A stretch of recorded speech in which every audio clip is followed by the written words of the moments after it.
RenaCast.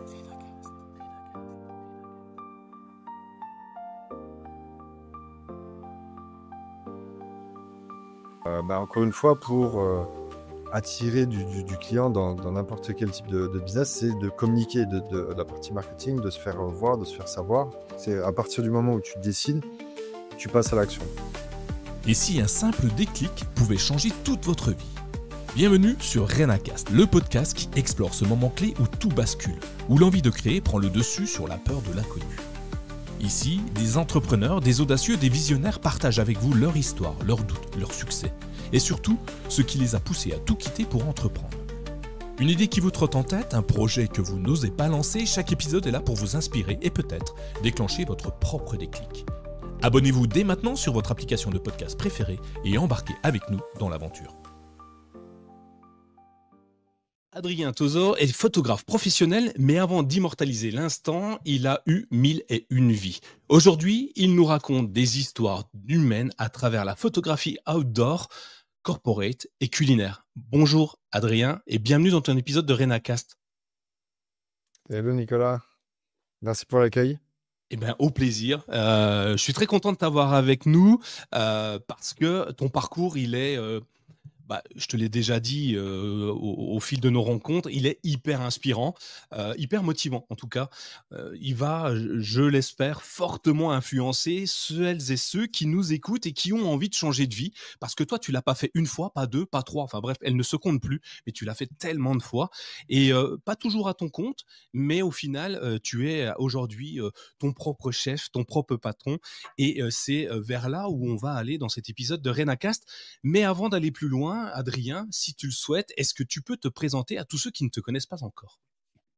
Bien sûr. Alors, donc je m'appelle Adrien Touzeau, j'ai 36 ans, je vis à Besançon et je me considère un peu comme un rêveur mais qui a les pieds sur terre. Et donc qui vit des rêves, mais qui m'ont permis de vivre, justement, comme tu disais, plusieurs vies, et qui aujourd'hui m'ont poussé à aller photographier ceux qui les vivent. Excellent. Un rêveur, et on va le voir tout au long de ton parcours, enfin, de notre échange en tout cas, que ça porte bien ce nom-là, rêveur, parce que c'est assez impressionnant. Euh, Comment on peut, comment on peut te définir aujourd'hui si tu devais expliquer un petit peu ton parcours? Alors rapidement, parce que malheureusement, on n'a qu'une heure et ça pourrait durer des heures et des heures, j'en suis certain. Mais comment on pourrait, quels sont les parcours de vie que tu as eu, les expériences professionnelles que tu as eues tout au long de ta jeune vie, hein, 36 ans, c'est pas vieux, euh, qui t'ont vraiment marqué et qui t'ont amené jusqu'ici aujourd'hui? Alors très rapidement, en fait, j'ai arrêté mon cursus scolaire en première. On va dire, j'ai fait un sauvetage scolaire chez mon père en allant faire un BEP en peinture finition. Donc je n'ai pas le bac actuellement, mais ça me va plutôt bien. Je suis allé dans le bâtiment en peinture finition. J'ai continué avec un BEP, un brevet professionnel, toujours dans le bâtiment. Et puis en fait, après, le déclic des pompiers est venu. Donc 20 ans, j'ai réussi à intégrer les pompiers de Paris. J'ai fait 6 ans en pompiers de Paris. Après les pompiers, j'ai eu l'envie de vivre une nouvelle aventure, mais hors pays, hors France, hors Europe. Donc je suis parti au Canada, tout en me reconvertissant dans la restauration. J'ai fait 4 ans au Canada. Après, le cap de la trentaine a fait que je vieillissais, mais nos proches, nos amis vieillissent aussi. Le temps passe vite et puis j'avais ce besoin de me rapprocher de la famille. Je me suis installé en Suisse pour être plus proche. Et là, il y a eu le changement d'envie d'être à mon compte et de quitter le milieu de la restauration.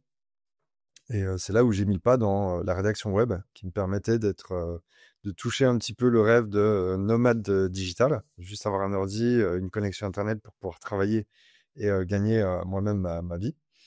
Mais malheureusement, c'est arrivé au moment où il y a eu le Covid. Donc j'ai fait, on va dire, mon nomade digital en étant confiné. Et à la fin du deuxième confinement, donc début 2021, c'est là où je me suis installé à Besançon pour être dans une ville qui bougeait, qui était de taille moyenne, où j'étais suffisamment proche de la famille, mais où il se passait des choses, quoi, où je pouvais rencontrer du monde. J'ai fait un petit peu d'immobilier parce que les restaurants étaient encore fermés. Puis j'ai arrêté à ce moment-là tout ce qui était web parce que ben, ça faisait 1 an que je faisais que du web devant un ordinateur. Après avoir été 6 ans pompier et 6 ans en restauration, j'avais vraiment ce besoin de contact. Et donc l'immobilier m'a permis de revoir justement ce contact avec les gens. Et puis après, à la réouverture des restaurants, je suis vraiment allé ce pourquoi j'étais vraiment bon. Donc le service, être au service des gens, mais dans un environnement vraiment dynamique. Et ça me permettait d'accès, on va dire, à un autre rêve que j'avais, qui était la photographie, quoi. Donc voilà, et depuis 6 mois, en fait, j'ai démissionné de mon poste de serveur au 1802 Place Granvelle, où j'étais depuis plusieurs années. Et je suis à mon compte à temps plein comme photographe. Excellent, un parcours impressionnant, beaucoup de déplacements, donc visiter plusieurs pays. Donc ce qui est intéressant là-dedans, c'est que tu allais chercher aussi des mentalités qui sont, toutes différentes. En tout cas, tu vas peut-être me le dire, hein. Suisse, Canada, France, et cetera, Paris, Besançon, enfin des villes bien différentes également. Qu'est-ce qui t'a guidé à travers tous ces changements, vers un grand changement de vie total là, comme de devenir photographe? Parce que tu ne sauves pas des vies. Je suis désolé, même si ça paraît, voilà, c'est pas comme les pompiers de Paris, par exemple. Tu deviens photographe, reporter photographe, peut-être, tu me diras. Qu'est-ce qui t'a guidé dans ce changement-là? Alors oui, déjà comparé aux deux autres métiers, on va dire le métier est un peu plus «posé» entre guillemets. Mais bon, bah, parce que aussi je prends de l'âge aussi, donc j'ai pas la même fougue qu'à mes 20 ans. Oui, Mais et puis après maintenant, je suis posé sur Besançon. J'ai une vie pas casanière moi, quoi, mais j'avais besoin d'un peu plus de stabilité. Et photographe, en fait, ben, ça faisait un long moment que ça me trottait en tête, mais je suis un peu de la génération téléphone portable. Donc je voyais l'évolution des smartphones où la photo devenait de plus en plus accessible. Et techniquement, je comprenais pas comment le modèle économique d'un photographe professionnel pouvait survivre dans un environnement comme ça, quoi.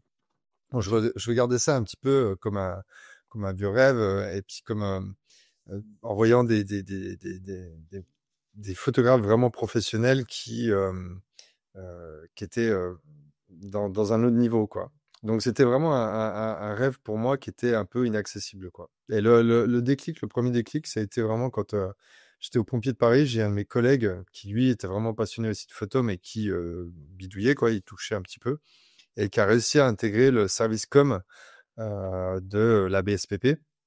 Donc techniquement, qui prenait des gardes pour chaque grosse intervention dans un contexte vraiment particulier. Il partait sur un tard pour aller photographier et pour aller filmer, quoi.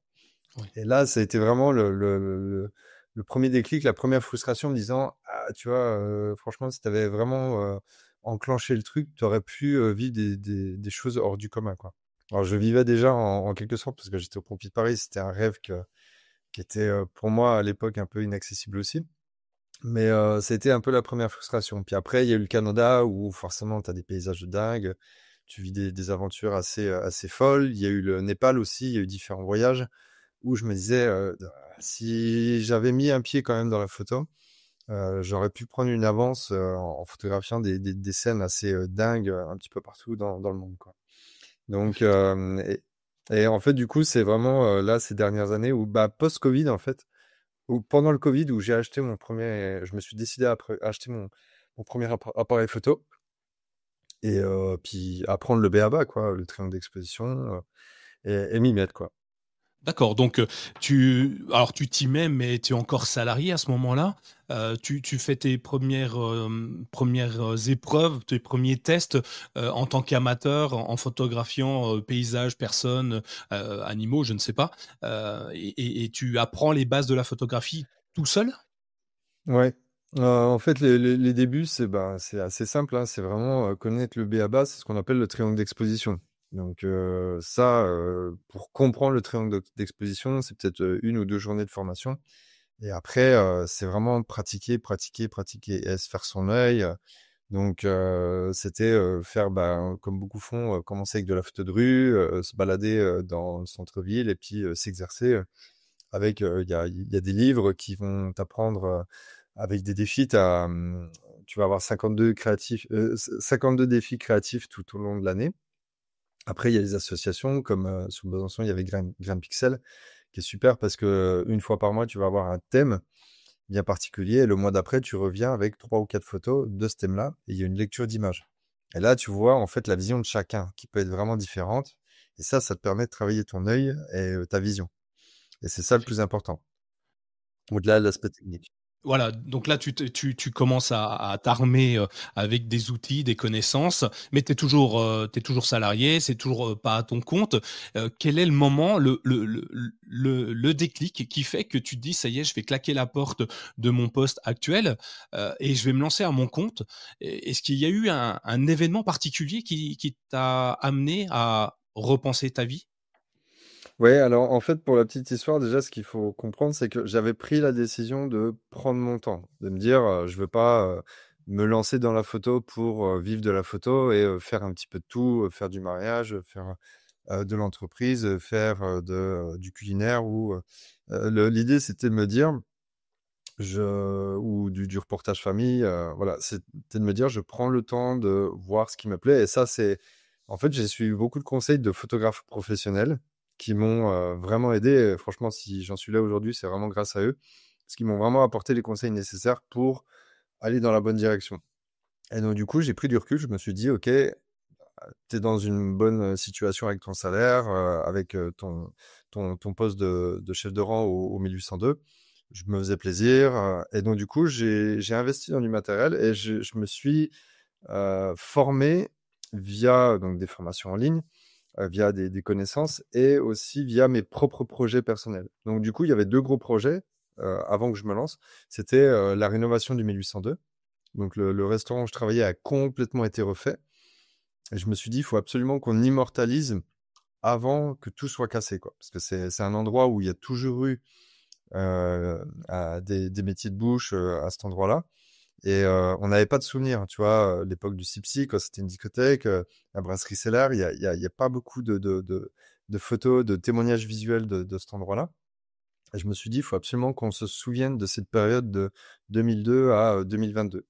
Donc j'ai tout photographié, j'ai photographié pendant les travaux. Pendant les travaux, on a eu 2 mois et demi de, de, de congés payés et ça m'a permis de retourner au Népal où j'ai fait mon reportage. Donc c'était mon deuxième gros projet.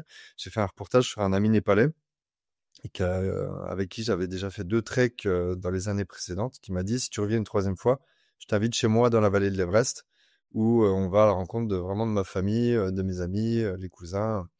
Et on y allait en tout début de la saison, donc où il n'y avait pas un touriste.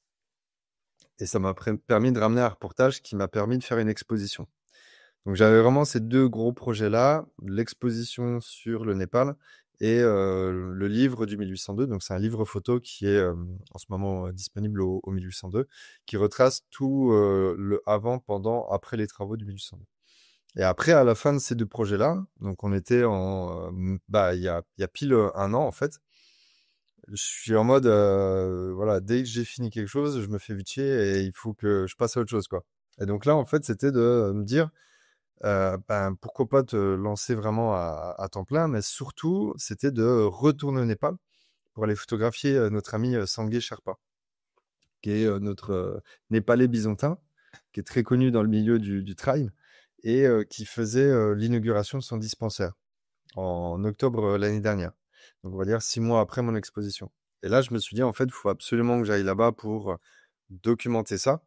Et vu que les congés correspondaient pas avec le restaurant, les dates de l'inauguration, je me suis dit, bon, bah, il faut que je démissionne, quoi. Il faut que je démissionne pour pouvoir retourner au Népal. Et au retour, ben, je me lance à temps plein dans la photo et en misant sur mes forces qui étaient le documentaire, le reportage, à la fois le côté outdoor, mais à la fois le côté entreprise, comme ce que j'avais fait avec le 1802. Donc finalement, c'est un projet perso qui t'amène à quitter ton taf. Donc tu t'écoutes toi intérieurement en disant c'est ce que j'ai envie de faire et tu retournes pour immortaliser l'ouverture de ce dispensaire, c'est ça? Et, C'est et, ça. et, et ça te lance immédiatement finalement dans le monde de la photographie professionnelle. Alors du coup j'ai une question. t'as pas eu peur de quitter ton taf parce que c'est quand même ton revenu principal au départ, sauf si je me trompe évidemment, c'est quand même une sécurité, un endroit où tu sais que le lundi tu auras toujours du travail et que le 28 du mois tu auras toujours ton salaire. Ça a pas eu un petit peu refroidi Ah la situation? bah, ça a pas été une décision, simple à prendre, pour moi, puis pour, ma copine aussi, parce que forcément, on vit ensemble et tout, donc c'est une décision qui va impacter, pas seulement moi, mais mon chez moi, quoi, et donc du coup, faut vraiment, peser le pour et le contre, quoi. Donc après, j'ai la chance d'être, dans un domaine, la restauration qui recrute pas mal. Je veux dire, on trouve facilement du travail dans ce métier-là. Et mais vraiment, l'idée, c'est de me dire, il faut vraiment que je me lance maintenant, quoi. Faut pas que je perde mon temps, faut pas que j'attende.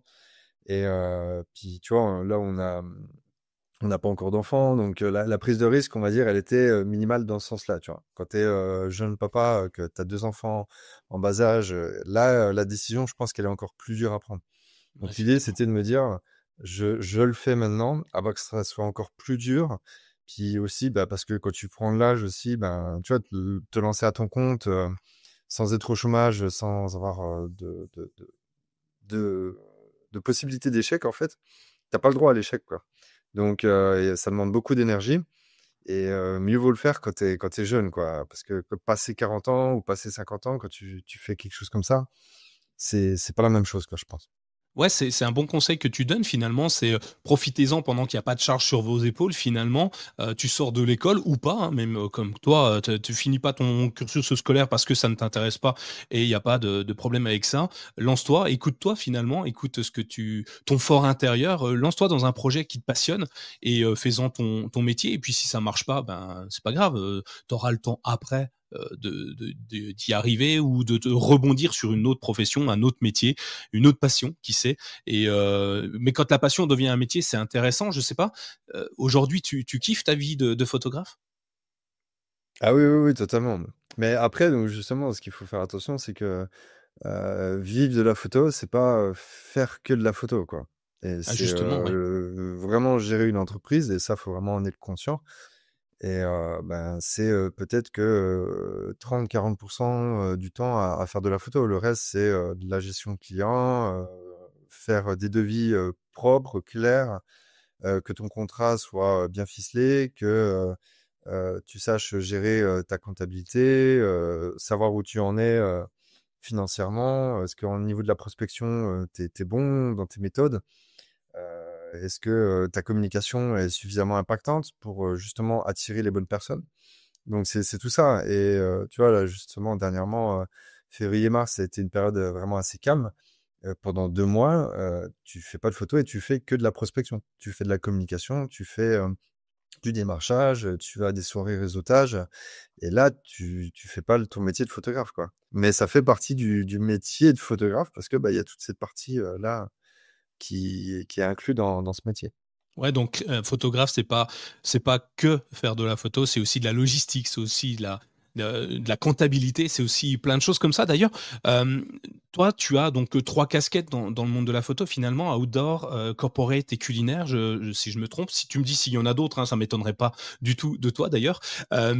Comment tu as construit ton offre autour de ces 3 volets différents? Bah, en fait, je suis parti sur ce qu'on appelle le SWOT. Je sais pas si tu connais, c'est le principe quand tu fais un peu de dev perso, ou quand tu fais affaire, on va te dire une étude de ton profil. Faisabilité, ouais. C'est partir sur donc le S de Strange, donc je sais pas si je dis bien, mais donc les forces, weakness, les faiblesses, opportunities, et threat, les menaces. Donc ça va être se dire, ok, où sont mes forces? Et moi, c'était de par les projets, ces deux gros projets que j'avais fait, le côté reportage au Népal, donc où j'étais équipé, on va dire, pour de l'outdoor.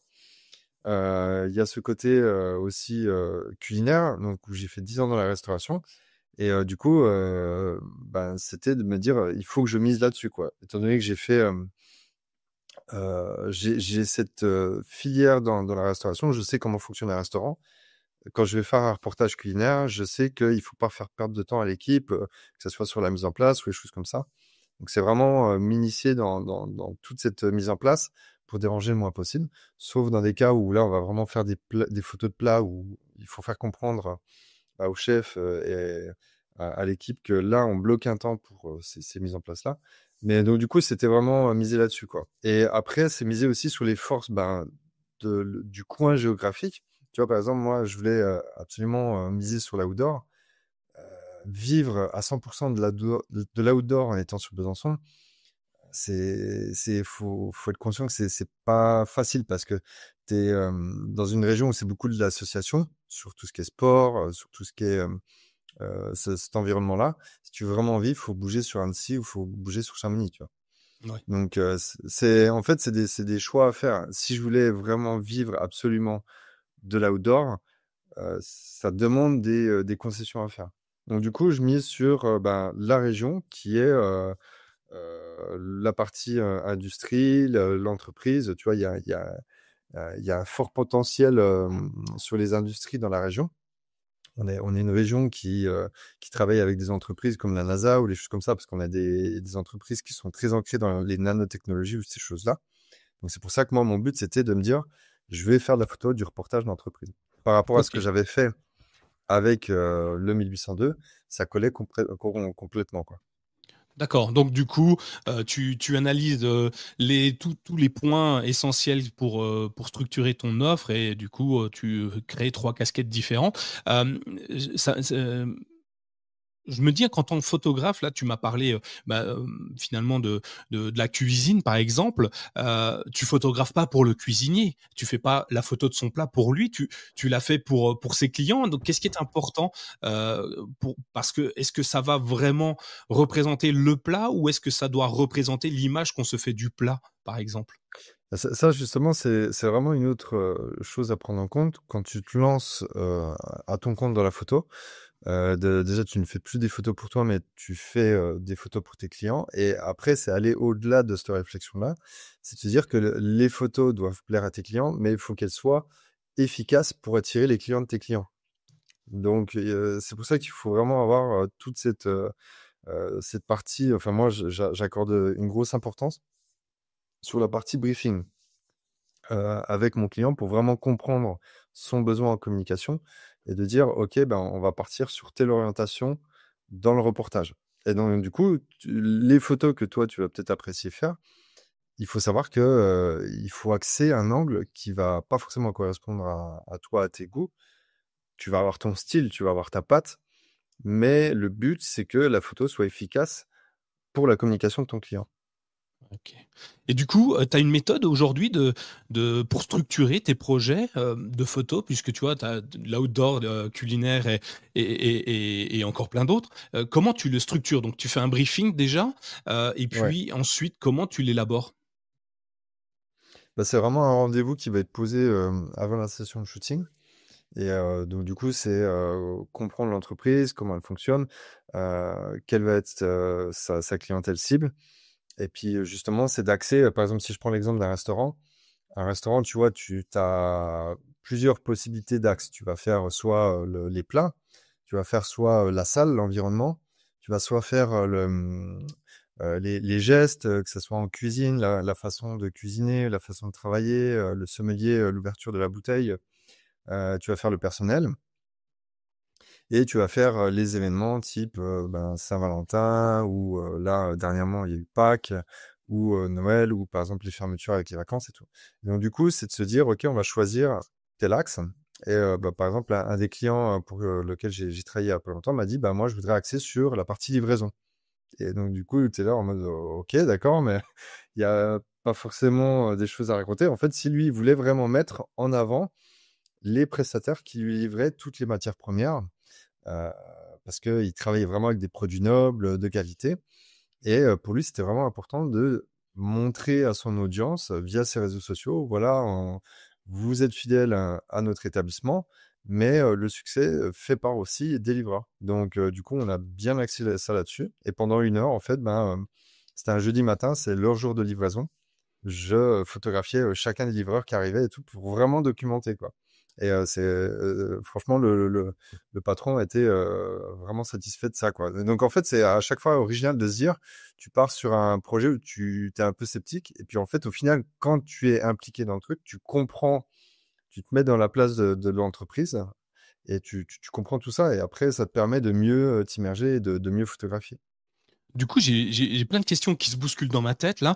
On va essayer de les centraliser. Alors la première que j'ai, donc le briefing hyper important parce qu'il faut pas partir tout seul dans ton coin, il faut bien être en adéquation avec la demande de ton client. Bon ça me paraît évident, mais si on le dit pas et si on le fait pas, bah, c'est pas si simple que ça. Mais du coup, première question, comment tu trouves ton client? Bon, on va faire comme ça. Comment tu trouves ton client? Parce que ok, c'est bien, t'en as un, il t'appelle, mais pourquoi toi? Comment il t'a le trouvé? Est-ce que tu as mis des choses en place? J'ai en tête, genre, tu mets une annonce dans l'Est républicain ou dans un petit annonce ou par du réseautage. Est-ce que tu as une solution qu'on peut appliquer et qui marche, peut-être pas à 100% parce que si tu avais la seule solution, ce serait génial, mais qui marche bien en tout cas? Bah, en fait, ouais, il y a pas de solution miracle, quoi. Là, tu vois, ça fait 6 mois, 7 mois que je suis lancé à temps plein et je suis à 100% là-dessus, quoi. Vraiment, la recherche du client, c'est vraiment bah, le nerf de la guerre en ce moment. Et en fait, bah, il n'y a pas de solution miracle. C'est juste bah, de la prospection, du réseautage, le réseau, enfin, qui est primordial, la communication, se faire connaître, donc sortir, participer à des événements, bouger le plus possible, et rencontrer, rencontrer, rencontrer. Et après, donc, il y a la prospection pure qui va être de démarcher, on va dire, une clientèle cible. Alors après, moi, par exemple, tu vois, moi, c'est le fait de raconter une histoire d'une entreprise, ben ça, il y a un spectre qui peut être assez large. Donc, au début, quand je commençais ma prospection, j'étais là, je sais pas par où commencer, quoi.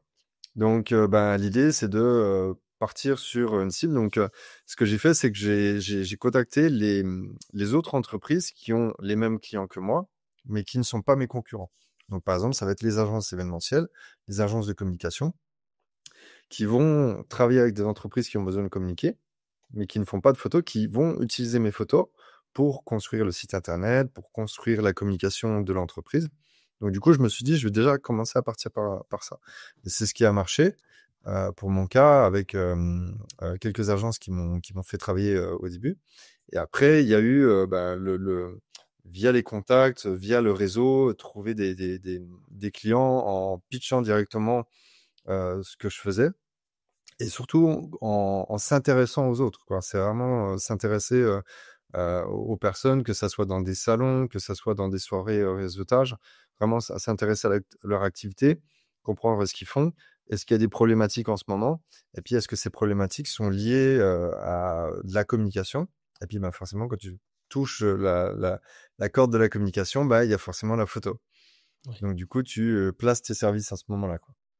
D'accord, donc du coup, tu pioches un petit peu partout finalement, tu ratisses large, si je peux m'exprimer ainsi, pour essayer d'aller, trouver tes premiers clients.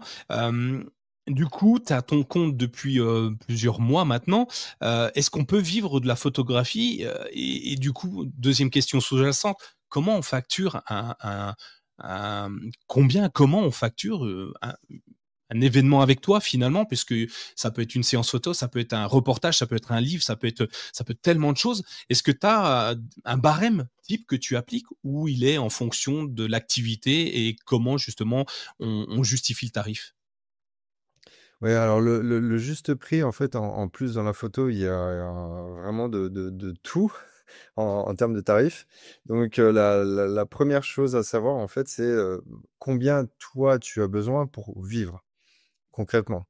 Et donc, à partir de cette base-là, quand tu sais de combien il faut chaque mois pour pouvoir payer tout ce que tu as payé, tu sais qu'il faut que tu puisses faire tant de chiffre d'affaires, en prenant en compte les charges, tout ça. Et à partir de ce moment-là, je sais que moi, ça va être du reportage. Il faut après aussi connaître un peu ce qui va se faire dans le métier. Donc, du coup, ce que j'ai fait aussi, c'est d'aller voir concrètement des confrères, des consoeurs, leur poser la question, parce que le but aussi, c'est pas de casser le marché, le prix du marché en proposant des tarifs trop bas, et de bosser comme un dingue. Il y a un juste milieu à avoir, en fait. Puis après, il faut se positionner sur quel type de gamme on va offrir. Par exemple, si je prends l'exemple de ma copine, qui est photographe de mariage, elle monte de plus en plus sur du haut de gamme, donc des tarifs qui vont être plus chers, mais où elle aura moins de prestations dans sa saison de mariage.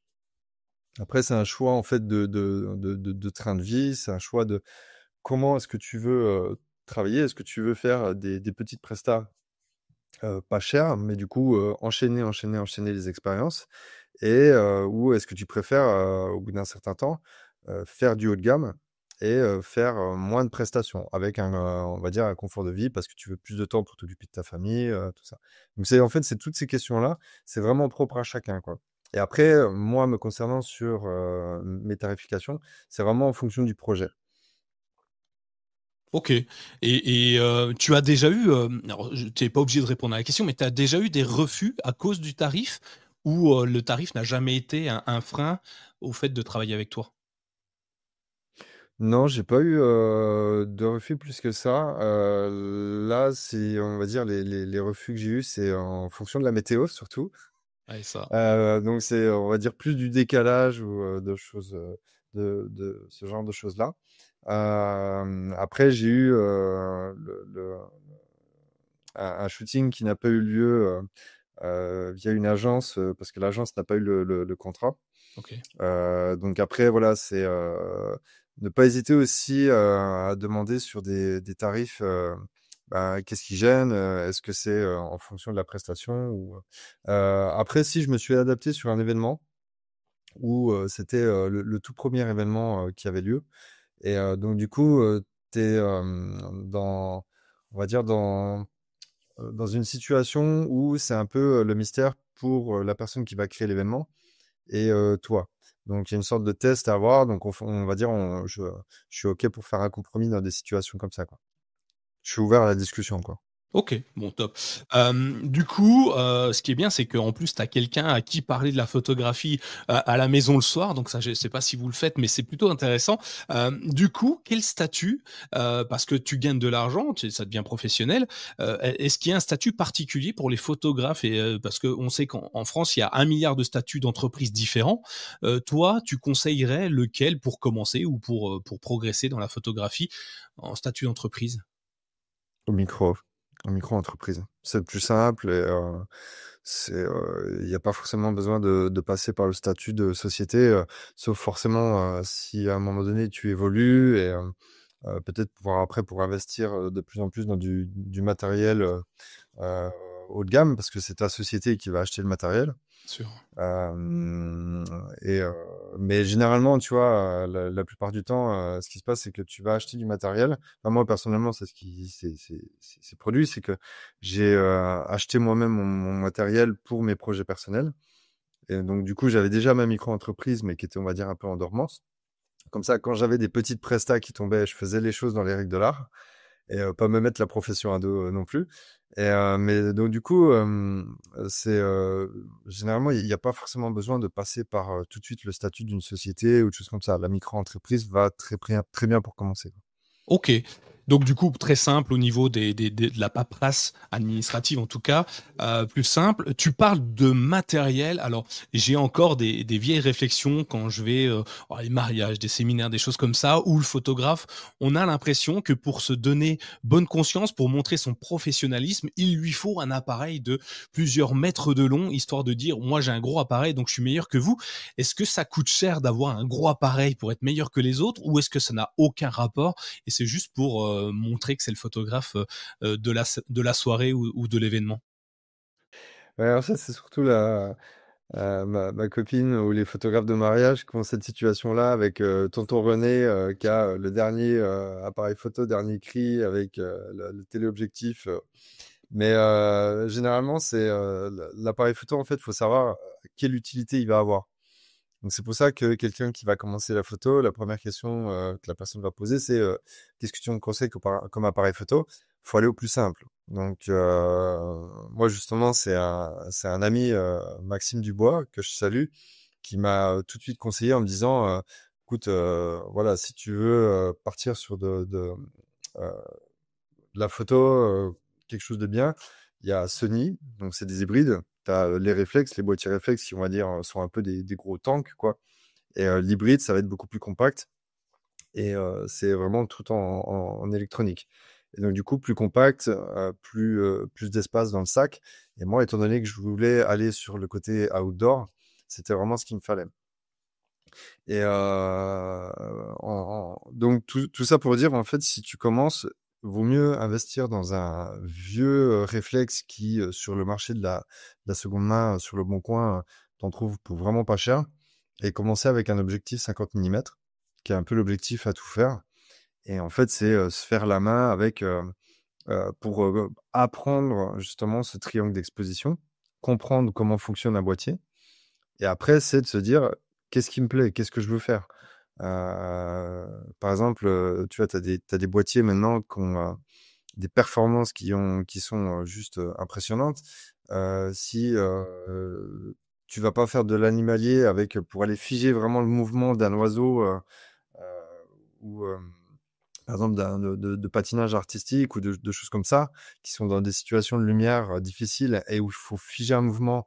Par exemple, une athlète qui va vraiment faire un, un triple salto ou quelque chose comme ça, il faut vraiment du matériel professionnel. Mais si tu vas juste te faire plaisir pour faire de la nature morte ou du paysage, euh, vraiment la question c'est ça, quoi. Est-ce que tu vas faire de l'animalier? De l'animalier, ce sera du matériel spécifique.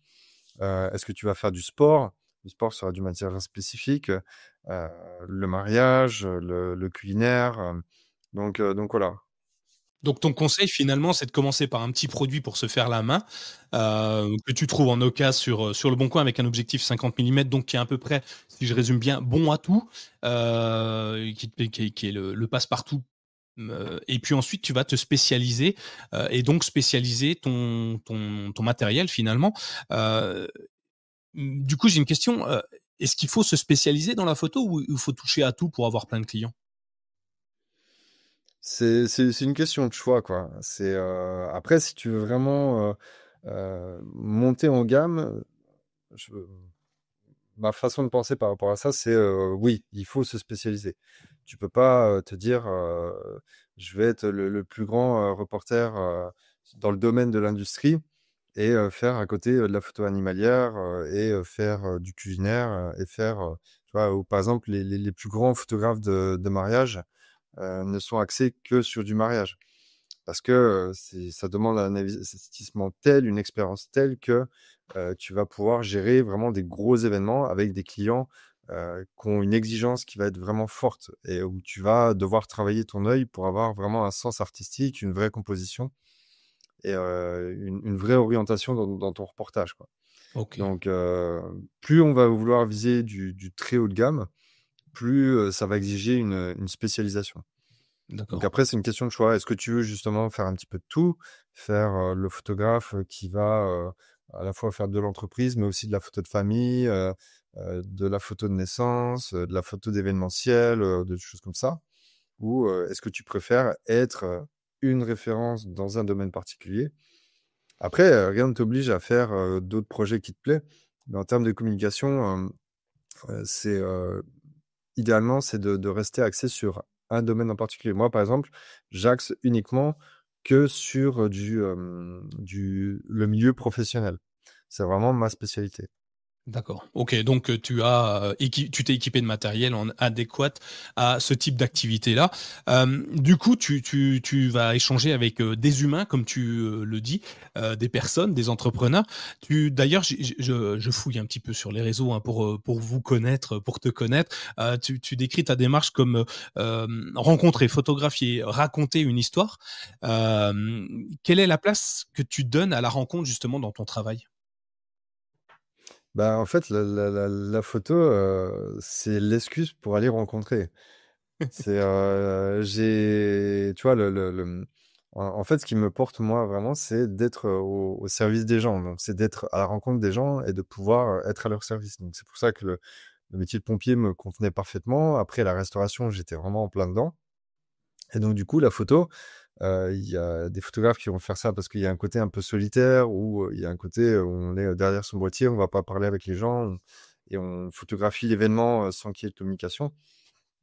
Moi, je fais de la photo pour aller au contact des gens. C'est vraiment l'excuse de, d'avoir cet alibi pour pouvoir rentrer en communication, pouvoir en connaître un peu plus sur eux.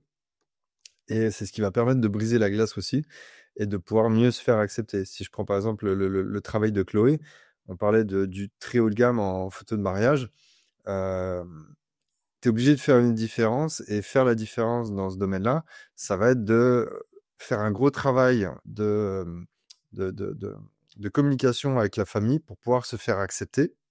Donc, dans des moments qui vont être émotionnellement très forts, par exemple, quand la mariée est en train de se préparer, la mère qui est en train de verser une larme, quand t'as Chloé qui est juste à côté en train de prendre une photo, si elle n'a pas fait ce travail en amont de présentation, de briser la glace avec la mère, elle va pas être acceptée, tu vois, la scène va pas être pareille, quoi. Que Bien s'il y a ce sûr. travail de communication qui est fait, t'es accepté, tu te fais oublier. Et c'est vraiment ça.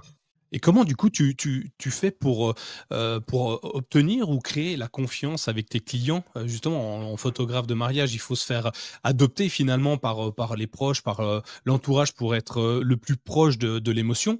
Mais dans le professionnel, j'imagine une sé enfin je ne sais pas comment tu factures, mais je vais exagérer exprès ou pas d'ailleurs, un reportage coûte 10, 15, 20 000 €. Comment je fais te faire confiance à toi plutôt qu'à un autre avec une somme aussi importante pour mon budget? Bah ça, c'est justement, c'est faire des réunions avant, se rencontrer, discuter et avoir cette bonne impression, quoi. Après, tu vas faire une période de test. Moi, c'est sur des gros projets, par exemple des gros reportages que je vais faire, par exemple pour une entreprise là qui fête ses 120 ans. Il y a plusieurs heures de reportage qui doivent être faits.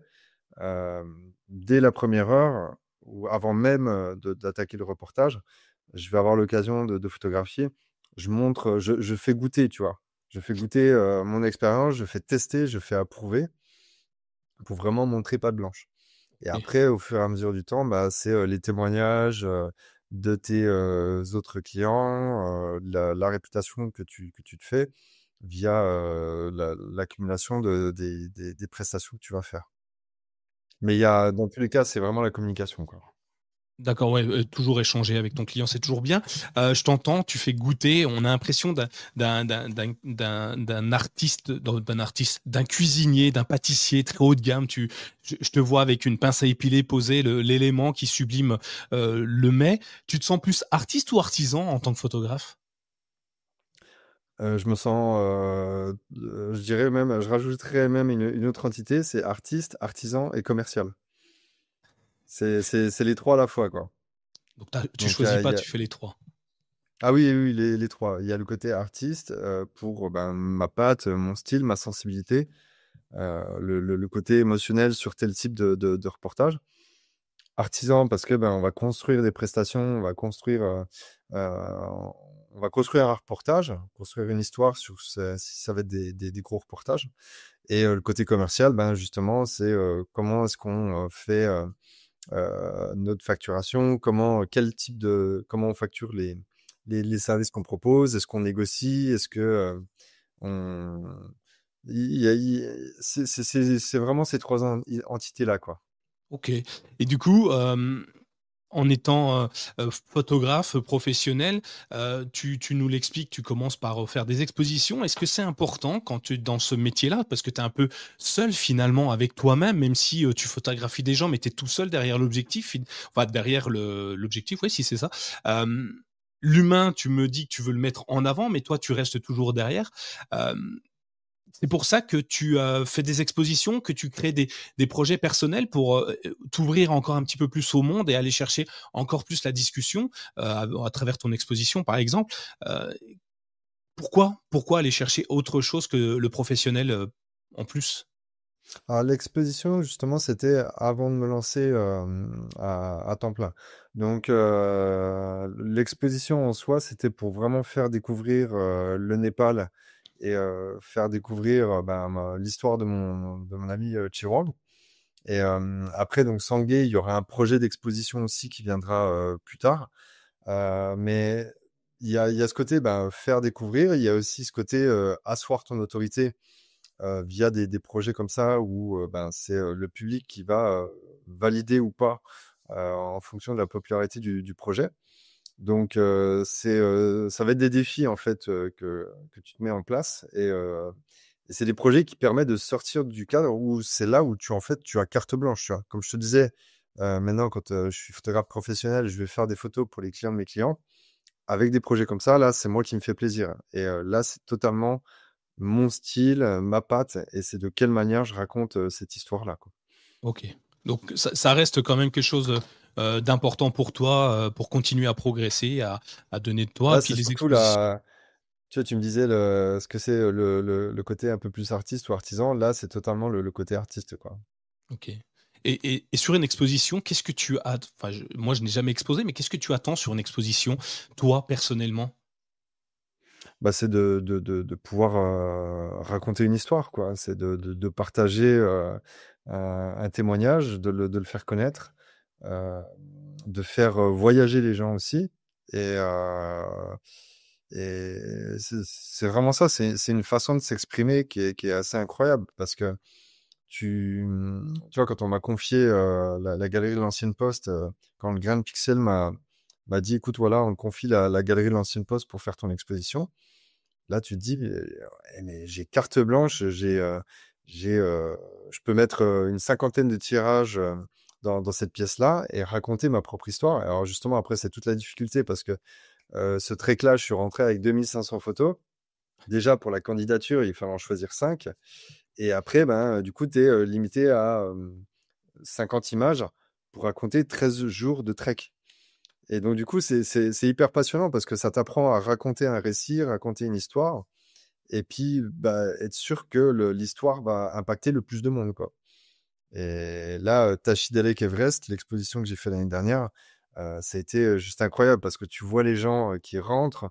Donc, j'avais fait bah, justement des tirages qu'on voit derrière moi là, où sous chaque tirage, il y avait une partie légende pour pouvoir encore mieux immerger les gens, leur faire comprendre l'histoire et chaque étape de l'aventure. Et à la fin, tu as les gens qui viennent vers toi et qui te disent mais merci, quoi. Et puis j'étais là, bah, non, c'est moi qui vous remercie, merci d'être venu. Et là, ils sont là en mode, non, non, mais merci parce que franchement, c'était un voyage qui était juste incroyable. Et là, tu te dis, c'est que du bonheur parce que tu as permis aux gens de faire goûter à l'aventure que tu as pu vivre. Ah, c'est génial, tu vends du rêve, à travers tes clichés et ton reportage photo, c'est juste génial. Hem, non, c'est top, franchement, c'est exceptionnel. Je l'ai pas j'ai pas eu l'occasion de la voir, mais la prochaine, j'irai promis. Hem, tu me diras d'ailleurs, tu nous diras, hein, sur les réseaux, de toute façon, on relayera, ce que tu amèneras, hein. Je très content. D'ailleurs, tu parles beaucoup, tu es très, localisé sur Besançon, donc pour ceux qui ne connaissent pas, une belle ville, allez visiter Besançon. Tu travailles pas mal avec les commerçants, on en a parlé un petit peu avant de lancer l'enregistrement. Comment tu fais pour travailler avec, des petits commerçants, des petits artisans qui sont, dans une ville, dans une rue, qui sont parfois seuls, à leur compte?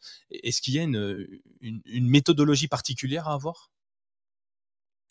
Non, pas particulièrement. Enfin, avec les commerçants de Besançon, si tu veux, c'est un petit peu comme ce que je t'avais dit, la stratégie de trouver des acteurs qui ont les mêmes clients que toi, mais qui ne sont pas tes concurrents. Euh, les commerçants, en fait, ça m'a un peu touché parce que tu vois dans le centre-ville que des fois, ça peut être assez difficile quand tu vois le nombre de boutiques qui vont fermer ou le reportage, là, en l'occurrence, sur la partie livraison que j'avais faite pour le restaurateur. On était allé au marché couvert de Besançon et tu vois un petit peu pas mal d'étalages qui sont vides. Oui. Donc, j'étais assez confronté avec ce côté un peu centre-ville désertifié. Et bah, encore une fois, pour attirer du client dans n'importe quel type de business, c'est de communiquer de la partie marketing, de se faire voir, de se faire savoir. Et la photo est un des éléments non négligeables pour ça. Donc, du coup, c'était de contacter l'Union des commerçants de Besançon et de leur proposer une sorte de partenariat pour aider justement les commerçants à avoir ne serait-ce qu'une heure de reportage pour pouvoir choisir un axe de communication, photographier et que eux, ça leur fasse du contenu pour montrer qu'ils sont toujours là dans le centre-ville à attendre des clients, quoi. D'accord, et ça tu y vas, donc tu tapes à la porte de l'union des commerçants et tu leur dis: «Voilà, j'ai un projet à vous soumettre, voilà le tarif», ou, tu fais ça de manière bénévole, parce que tu as envie de voir vivre le centre-ville? Non, non, non, non, il y a un tarif, hein, parce que moi, je OK, veux dire, il faut que je vive aussi. bien Il faut que sûr. je puisse payer mon loyer, que je puisse remplir, mon frigo. Ben, du coup, oui, c'est une offre que je fais, quoi, qui va permettre, d'être, abordable et de pouvoir aider, quoi. OK, bon, bah, c'est bien ça, et ça porte ses fruits? J'ai pas vu, je sais pas si tu as déjà, communiqué dessus, mais, est-ce que Alors je communique pas on va dire en grand public, comme ça, quoi. C'est vraiment l'union des commerçants qui, elle, va communiquer sur l'offre. Donc voilà. Mais en fait, l'idée, en fait, faut se dire que, peu importe son domaine d'activité, il y a forcément, en fait, des stratagèmes comme ça. Par exemple, si je prends le domaine de la restauration, il peut, y avoir l'union des restaurateurs, du Doubs, qui peut être un lien pour moi. Alors là, en ce moment, j'ai pas trop le temps, parce que j'ai plusieurs projets qui sont sur le feu. Mais si, admettons, tu vois, il y a des périodes de creux ou des choses comme ça, en moyen de prospection, ça peut être, une solution pour se dire: «OK, je vais trouver une association ou, comment dire? Heu, une structure qui va pouvoir me permettre de faire effet levier dans ma communication, quoi. Mais bien sûr, il faut que ça soit, gagnant-gagnant, quoi. Et ça marche dans tous les domaines, hein. Ça peut être, dans le web, ça peut être, dans l'artisanat, en fait, c'est vraiment de trouver ce stratagème-là, de se dire: «Quel va être l'acteur qui connaît tout un réseau dans, ma clientèle cible, que je vais pouvoir aider et qui va pouvoir m'aider en communiquant sur mon activité?» OK, un bon conseil à prendre, hein. Non, mais c'est très bien. Je prends tous les conseils, hein, et j'espère que tous les auditeurs les prennent aussi, et puis, se trouveront inspirés par ce que tu leur dis. D'ailleurs, en parlant d'inspiration, hem, tu en as déjà cité quelques-uns, depuis le début, de l'émission. Est-ce que tu as, des photographes, des formateurs, des livres, des choses comme ça, qui t'ont inspiré et qui t'ont influencé dans ton travail aujourd'hui? Bah, clairement, en fait, déjà, comme je te disais, je serais pas là si j'avais pas rencontré des photographes professionnels sur Besançon qui m'ont, gentiment, pris par la main pour me guider, sur la bonne voie. Donc, comme je te disais, je pense, tout de suite à Maxime Dubois qui m'a tout de suite conseillé sur, mon boîtier. Il y a Laure, Briochi qui est sur Besançon aussi, qui a toujours été là pour m'apporter des conseils. Il y a Pierre-Édouard Saillard, donc qui, lui, fait beaucoup de shooting studio, qui m'a, au départ de mon Népal, dit, «Écoute Coco, si tu fais pas une double sauvegarde sur ton boîtier, si tu fais tout ton reportage sur une seule carte SD, à mon avis, tu perds une carte et tu toute ton expo, tu l'amputes de plusieurs jours, quoi». Et donc du coup, c'est tous ces conseils-là. Pareil, il y a Johan Jeudi, qui a été là pour me guider. Donc oui, donc sur la scène nationale, donc tu vas avoir, Vincent Munier, qui a fait, bah, justement son exposition, aux Salles Royales d'Arc-Quesnoy, il y a pas très longtemps. Tu as, Alexis Berg, dans le milieu du trail, qui est, enfin pour moi, la référence. Et tu vois, si, un jour je peux, c'est, faire un workshop avec lui. Puis après, un peu plus local aussi, il y a des personnes que j'ai pas rencontrées, mais qui font un travail juste dingue. Sur Besançon, tu as Éric Marin, il y a Pascal Régaldi, sur, Lons-le-Saunier, il y a Marika Godin, qui est une ancienne, athlète de haut niveau, qui maintenant fait des photos, juste incroyables, dans le Jura, et qui travaille beaucoup pour, les montagnes du Jura, pour, la grande traversée du Jura, pour, des organismes comme ça. Donc franchement, en termes d'inspiration, ouais, je manque pas de références. Ouais, c'est bien. Je vais tous les citer, dans ton conducteur pour, bah, les pousser encore un petit peu s'ils ont besoin, je pense pas, mais, c'est toujours bien d'avoir de la visibilité, donc, je les mettrai également. C'est important de de rendre, à César ce qui est à César. Je sais Ouais, plus si c'est effectivement. ça l'expression, mais Bah, voilà, c'est l'idée en tout cas. de renvoyer Hem l'ascenseur à ceux qui me l'ont fait prendre. Non, mais c'est top. En plus, j'ai regardé certains en préparant ton épisode. Je suis allé regarder justement, puisque tu les cites allègrement, je suis allé les regarder. Effectivement, il y a des photos qui sont assez impressionnantes, alors que je ne connaissais pas parce que je suis pas dans le milieu de la photographie, mais c'est vraiment sympa. Et quand tu vois leurs images, tu dis, ah ouais, ok, ben maintenant je sais qui l'a fait, parce que je l'avais déjà vu passer, je les avais déjà vus Mais tu vois, oui, tourner. voilà, justement, c'est ça. Tu vois, quand je te dis d'aller vraiment dans du très haut de gamme parce que tu as une patte, tu as une singularité aussi, parce que c'est ça aussi, il faut savoir s'adapter à son client et tout, mais au fil du temps et des années, tu arrives à développer une signature. Pareil, tu vois, là, ça me fait penser à Marion Dumont, qui est sur le secteur de Besançon aussi, qui a été élue là, portraitrise de France. Mm. Hem, Tu vois passer une de ses photos, dans le feed Instagram, tout de suite, tu sais que c'est elle, quoi, parce que tu sais que c'est sa signature, elle fait des portraits en studio qui sont juste, incroyables et c'est vraiment ça, quoi. C'est, arriver à cette patte-là, à cette touche-là, c'est juste, top. Beaucoup de travail pour ça, hein, ça a l'air de rien. Certains disent que le photographe, il a juste à appuyer sur un bouton. Ça va un petit peu plus loin que ça, hein. Ouais, un petit peu, ouais. Ouais. D'ailleurs, en parlant de photographie, est-ce que tu aimerais encore explorer d'autres types de photographie ou d'autres éléments dans les prochains shootings que tu pourrais faire? Non, je reste vraiment axé sur ces 3 domaines-là. Alors déjà, ça fait déjà pas mal de boulot parce que, entre le culinaire et l'outdoor, il y a pas vraiment beaucoup de points communs donc mais ça, après c'est un choix que je fais parce que, comme je te disais tout à l'heure, j'essaie de miser sur mes forces, sur mon passé dans la restauration et le côté outdoor, c'est le cœur là qui parle mais on va dire j'axe moins là-dessus parce que, comme je te disais, si je voudrais accès à 300% sur l'outdoor, ça demanderait à ce que je bouge plus sur Annecy, sur Chamonix, sur des coins comme ça, quoi. Donc, du coup, c'est vraiment me concentrer vraiment mes forces sur le reportage en entreprise et continuer à évoluer dans le storytelling d'images pour des entreprises. OK. Oui, effectivement, se recentrer, c'est bien aussi. Du coup, ce que je disais tout à l'heure, photographe, c'est pas juste appuyer sur un bouton, évidemment, hein, tu l'as bien dit, hein, c'est plein de choses. Mais, je me pose une question et on est de plus en plus nombreux à se la poser, sur les outils que les photographes utilisent pour la retouche, puisque tu fais de la photo numérique, si je me trompe. Donc, tu utilises peut-être un logiciel bien connu comme Photoshop pour sublimer tes photos, ou Lightroom ou je ne sais quoi d'autre encore. Ça, c'est une bonne partie du travail également, puisque c'est ce qui va donner la patte, peut-être le ton de ton reportage photo, puisque tu dois d'un bout à l'autre de ton reportage garder une même signature visuelle, je pense. Est-ce que tu n'aurais pas peur que d'autres outils viennent te remplacer? Je pense évidemment à l'intelligence artificielle qui aujourd'hui, dans la génération d'images, devient assez exceptionnelle.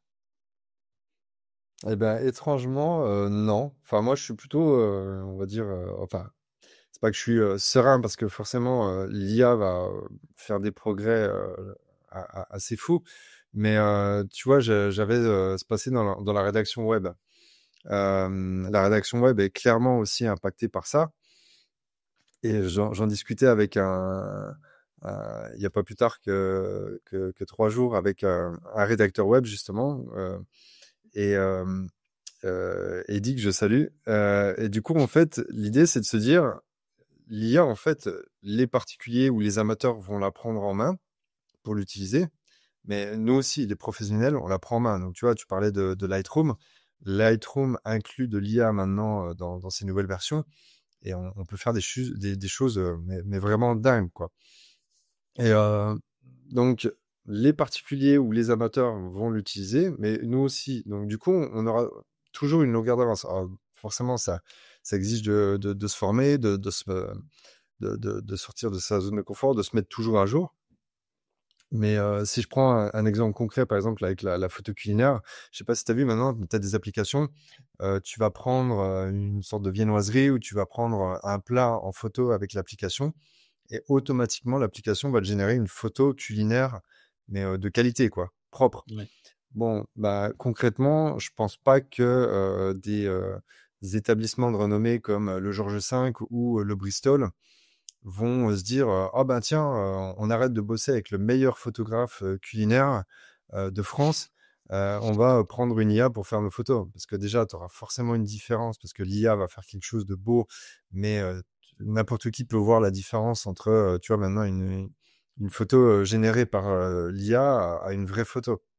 Tu perçois quand même des différences. Ou alors, s'il y a vraiment une, une similitude, c'est que c'est un photographe ou un professionnel qui a mis ça en œuvre. Et dans tous les cas, ça coûtera de l'argent à la personne qui veut c'est une photo comme ça. Et si un autre exemple concret par rapport à l'IA qui est utilisée par quelqu'un qui va avoir une compétence en photographie, il y a eu justement une exposition qui a été faite avec Grand Pixel, c'est Styx, qui, elle, fait des compositions uniquement avec l'IA, et c'est juste bluffant, quoi. C'est, elle arrive à te sortir des compositions ou des choses que tu peux créer uniquement avec ton esprit, quoi. Donc en fait, la seule limite, je dirais, c'est ce que tu as dans la tête, c'est ton imagination et ta créativité. Donc l'idée, c'est de toujours avoir une longueur d'avance en te formant, mais la seule différence, ça sera la créativité. Donc du coup, c'est un outil, à appréhender comme, n'importe quel autre outil. OK. Et et tu l'utilises déjà donc indirectement dans Lightroom, tu disais, pour sublimer tes photos. OK. Dans la photographie, une dernière question autour de ça, mais dans la photographie, on entend parler, de droit à l'image ou de droit sur les images. Est-ce que dans ton cas, dans le reportage photo, il y en est-ce qu'il y a un droit à l'image et que les gens, tu vends ces droits-là? Ou, une fois que tu as vendu le reportage, ils peuvent l'utiliser comme ils veulent dans leur communication externe, interne? Alors, il va y avoir différentes choses. Tu as le droit à l'image. Donc, si c'est dans, par exemple, tu vois, un restaurant, si je fais un shooting dans un restaurant, par exemple, on m'a demandé là récemment de refaire des photos de, après les travaux d'un établissement pour mettre en avant la nouvelle décoration et tout, et que ça soit dans un cadre où il y a de la vie, donc du coup en plein service. Ouais. Bon, bah là, forcément, moi, c'est moi qui vais axer mes compositions, mon cadrage, de telle manière où on va avoir le serveur qui signera un droit à l'image avec son employeur. Mais par contre, je vais faire le nécessaire pour que les clients soient pas pris en photo. Pareil, si c'est, je viens photographier en plein pendant le service, je vais dialoguer avec les clients pour leur dire, voilà, je suis avec mon matériel photo, vous me voyez prendre des photos, mais je vous rassure, je vous prends pas en photo, il n'y a pas le visage, ça inclut pas votre identité. Donc, encore une fois, c'est de la communication, et il y a des choses qui se font, il y a des choses qui ne se font pas.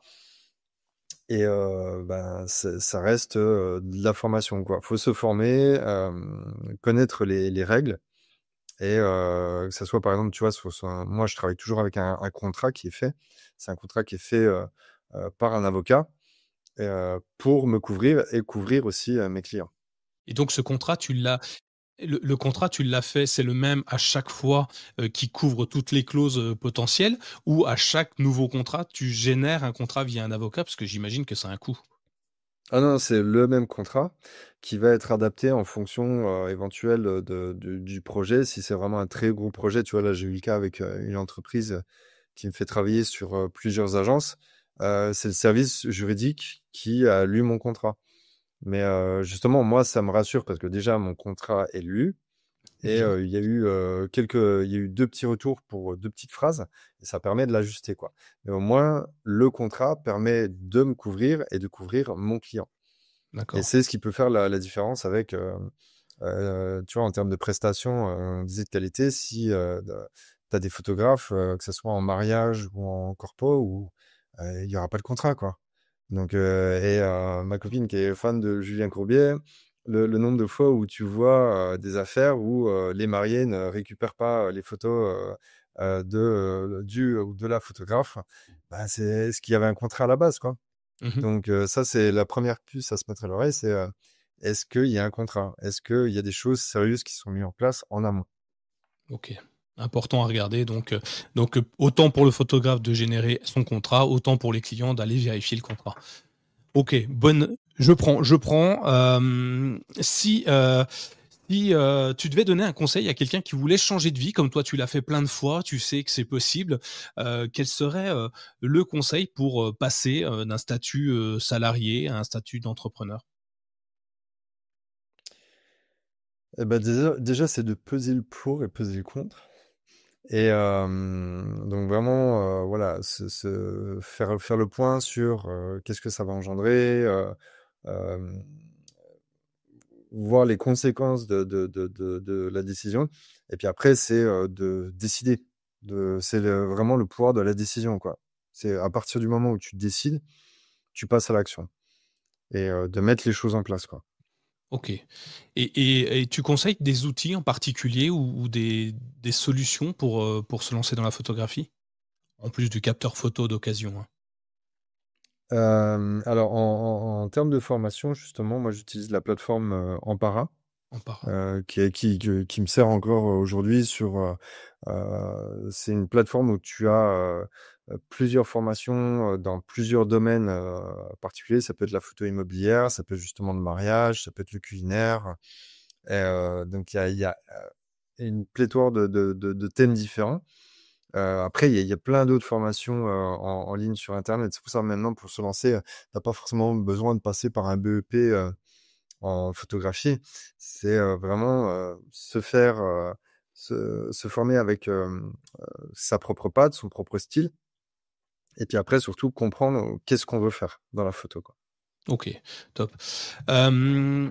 L'épisode touche à sa fin. On a encore 2 petites questions à te poser. Je vais t'en poser une, tout de suite assez dure, hein, que je pose maintenant à tous nos invités depuis un petit moment maintenant. Si, des auditeurs de RenaCast souhaitent travailler avec toi pour un premier projet, quel qu'il soit, hein, d'ailleurs, est-ce que, toi, tu pourrais leur proposer, s'ils viennent en disant: «Hey, je viens de la part de RenaCast», est-ce que tu peux leur proposer quelque chose, un petit geste, ou je sais pas, quelque chose qui est dans tes cordes pour les encourager à venir travailler avec toi? Oui, bah écoute, il y a possibilité de proposer une offre, ouais. Ouais, tu me la diras en off et puis, si tu veux évidemment et on la mettra dans les notes de l'émission. Allez, dernière question, puis après je ne t'embête plus. Une question qui me semble importante parce que, si tu avais la capacité de remonter dans le temps, de retourner, je sais pas 10-15 ans en arrière, et que tu te retrouves devant le petit Adrien, qui était, un peu perdu, dans ses études peut-être, qu'est-ce que tu lui dirais? Achète ce putain d'appareil photo. Voilà, tout simplement. Ah, voilà, achète-le, puis pratique, amuse-toi, quoi. Attends pas de te dire qu'il faudra 2000 ou 3000 euros pour l'acheter. 300 balles, ça suffit largement. Et puis, et et surtout, va pratiquer. Va pratiquer pendant que tu seras à Paris, quand tu seras au Canada, quand tu seras partout. Puis après, le reste du parcours, je laisse comme il est parce que ça a été plus que formateur. Mais je Oui. rajouterai juste l'appareil photo un peu plus tôt, quoi. OK, oui, comme ça tu peux commencer plus tôt et forcément plus intéressant par la suite. Excellent. En gros, si je te dis, ça c'est pour finir, si je te dis, oser, qu'est-ce que tu me réponds? C'est choisir d'avoir une longueur d'avance et ne pas être rattrapé par le temps. OK. Merci Adrien. Eh bien, Hem merci à toi, Nicolas. Bah, c'est avec plaisir. J'espère que ton parcours aura inspiré plein de monde. Tous ceux qui veulent se lancer dans la photographie, mais dans autre chose finalement. Tu peux être un artiste peintre, tu peux être ce que tu veux à partir du moment où tu en as envie. Et tu l'as montré, tu as voulu être photographe, tu es photographe. Ton parcours te destinait pas forcément tout de suite à ça, mais finalement tu es arrivé au bout du parcours et au bout. C'est le début. Je suis désolé, ça commence seulement pour toi. T'as encore plein d'années devant toi. J'espère que tu as inspiré plein de monde et je mettrai évidemment dans les notes de l'émission et sur ton article sur RenaCast les liens pour te retrouver, pour échanger avec toi, pour ceux qui ont des projets et qui cherchent un bon photographe. Et ben, je les invite tous à venir vers toi. J'ai vu quelques-unes de tes photos. J'ai vu pas mal de solutions sur lesquelles tu as travaillé qui me semblent juste exceptionnelles. Donc, allez regarder le travail d'Adrien. Merci encore. Je te souhaite une bonne continuation, Adrien. Puis on se revoit dans 2 ans, 3 ans, quand tu seras devenu quelqu'un d'hyper célèbre et tu me donneras quelques minutes de ton temps pour qu'on puisse en discuter. Ça te Eh va? bien, avec plaisir. Allez, Avec plaisir. ciao. Merci à Bye toi. bye. Merci pour l'accueil. Merci à toi. Bye. Salut, ciao. Si cet épisode vous a inspiré, ne le gardez pas pour vous. Partagez-le avec vos amis, votre famille, vos collègues, qui sait, cela pourrait bien être le déclic dont ils ont besoin pour se lancer. Abonnez-vous dès maintenant sur votre application de podcast préférée et laissez-nous une note 5 étoiles ainsi qu'un commentaire. Votre soutien est essentiel pour faire grandir RenaCast et continuer à donner la parole à celles et ceux qui ont osé. À très vite pour un nouvel épisode et surtout, osez passer à l'action.